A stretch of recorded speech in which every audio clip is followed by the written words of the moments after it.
France ও ক্রোয়েশিয়ার ম্যাচে Ellison বেকারকে পাচ্ছে না ব্রাজিল, তার পরিবর্তে আরেকজনকে দলে নিল। দেখুন, বিশ্বকাপের বাকি আর মাত্র 2-2.5 মাস। তার আগে দল গুছিয়ে নিতে শেষ পর্বের প্রস্তুতিতে বড় ধাক্কা খেয়েছে ব্রাজিল। চোটের কারণে ফ্রান্স ও ক্রোয়েশিয়ার বিপক্ষের প্রীতি ম্যাচের দল থেকে নিজেকে সরিয়ে নিয়েছেন ব্রাজিলের মূল গোলরক্ষক এলিসন বেকার। শুক্রবার 20 মার্চ ব্রাজিলিয়ান ফুটবল কনফেডারেশন এক বিবৃতিতে এলিসনের সরে যাওয়ার খবরটি নিশ্চিত করে। চলতি মাসের 27 তারিখ ফ্রান্সের বিপক্ষে প্রীতি ম্যাচ খেলবে ব্রাজিল, আর 1 এপ্রিল মাঠে নামবে ক্রোয়েশিয়ার বিপক্ষে। এই দুই ম্যাচে এলিসন না থাকায় তার জায়গায় গোলরক্ষক হুগো সোজাকে দলে নেওয়া হয়েছে।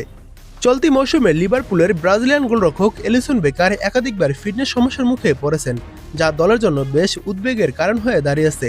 সর্বশেষ গত 10 মার্চ পেশির চোটের কারণে গালাতাসারের বিপক্ষে চ্যাম্পিয়ন্স লিগের শেষ 16-য় প্রথম লেগে মাঠে নামতে পারেননি তিনি।